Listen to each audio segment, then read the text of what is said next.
what's up guys? It's Doc Wins. Once again ang inyong farm service, and ngayon i-discuss natin itong comment ni Sir Daniel Mariscal. Tungkol ito guys sa inbreeding. Alam ko marami sa inyo familiar na kung ano ang ibig sabihin ng inbreeding, ano ang hindi magandang resulta nito, at bakit ito hindi nire-recommenda. Okay? So ito yung comment niya. Sabi niya, "Good eve po Doc. Tanong lang po, okay lang po ba na anak ng inahin yung magbabarako din po sa kanya? Salamat po sa sagot Doc." Ayun, sinagot natin siya dyan guys na hindi siya pwede.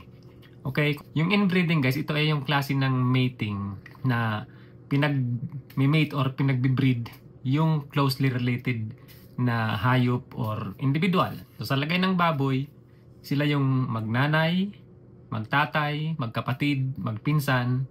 Ayan, yan yung inbreeding kung tawagin. So bakit ito hindi nire-recommend?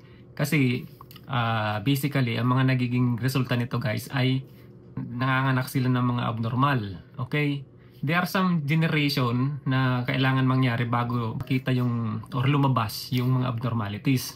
Diyan natin makikita minsan yung mga abnormality tulad ng walang butas yung pet, yung tinatawag na atresia ani, yung sizes ng baboy natin habang tumatagal pumapangit, lumiliit. Yan. Marami pang mga performances na pwedeng maapektuhan ito. Meron din dyan yung undescended testicles. Minsan, 3 yung paa sa hulihan, 3 yung paa sa unahan, 2 ang muka, 3 ang mata. Diba? May extrang organs. Yan guys. Mai-relate natin yan sa inbreeding. Ngayon guys, on the basis of genetics, ano ang nangyayari? Bakit nagkakaroon ng abnormality? Kung familiar kayo dun sa salitang recessive genes, tapos yung dominant genes, ito yon, nandyan yan, okay? So, yung mga recessive genes, ito yung usually mga abnormal traits or characteristics natin na hindi nakikita. Lahat tayo, merong ganyan. Mapahayop man yan, tao, plants, basta may buhay. During inbreeding, dahil nga, yung magnanay, magkapatid, magtatay, magpinsan ay genetically the same. So, lahat sila dun sa family tree ay nagkikerry ng parehong abnormality. Hindi lang obvious, hindi lang nakikita.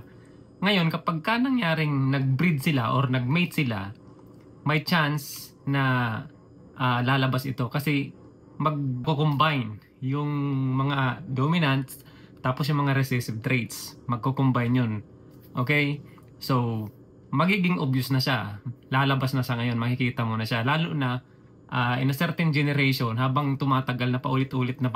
Halimbawa, yung dalawang mag-asawa ng anak, tapos yung anak, pinartner dun sa tatay, manganganak yun, tapos pinartner ulit sa kapatid, tapos pinartner na naman sa tatay, nagiging, hindi na siya balansyado yung dominant, tapos yung recessive. Kumbaga, yung recessive genes, masyado nang tinalo niya yung dominant traits. So, kung itong recessive traits ito ay abnormality, ayun na yan. Lalabas na. Kitang-kita nyo na sa mga product yung abnormality. Kaya naman guys, pagdating sa ating mga baboy, katulad sa ating mga tao, ay nire-recommend natin na kailangan dun tayo sa crossbreeding. Ibig sabihin, completely hindi sila magka-related or hindi sila magkapamilya. Okay? Di ba sa tao ganon? Biblically, scientifically, yan ang paliwanag. Bawal talaga ang magkapatid and magkapamilya. For sure, mayroon magtatanong sa inyo guys, paano po Doc yung backcrossing? Ayan. So, yung backcrossing guys ay kung titingnan nyo yung types of crossbreeding, isa lang yan sa klase ng crossbreeding, yung backcrossing. Mayroon pang 4-way crossing, 5-way crossing, hanggang sa ilang gusto nyo. So, type of lang siya, crossbreeding. So, nandun pa rin siya, kasama pa rin siya sa crossbreeding. Okay, so dalawa lang naman kasi yan, inbreeding, crossbreeding. Yan, basta hindi magka-related, part ng crossbreeding yan. Pag magka-pareho, inbreeding yan. Diyan natin guys, ma-relate yung kagandahan ng F1. Okay, yung F1 guys ay product yan ng crossbreeding. Ibig sabihin, yung sikat na F1 natin, Landrace at Large White. So magkaibang breed yan guys. Completely unrelated breed. So ang resulta ay F1. Yan na yung ating sikat na F1 dyan sa Pilipinas.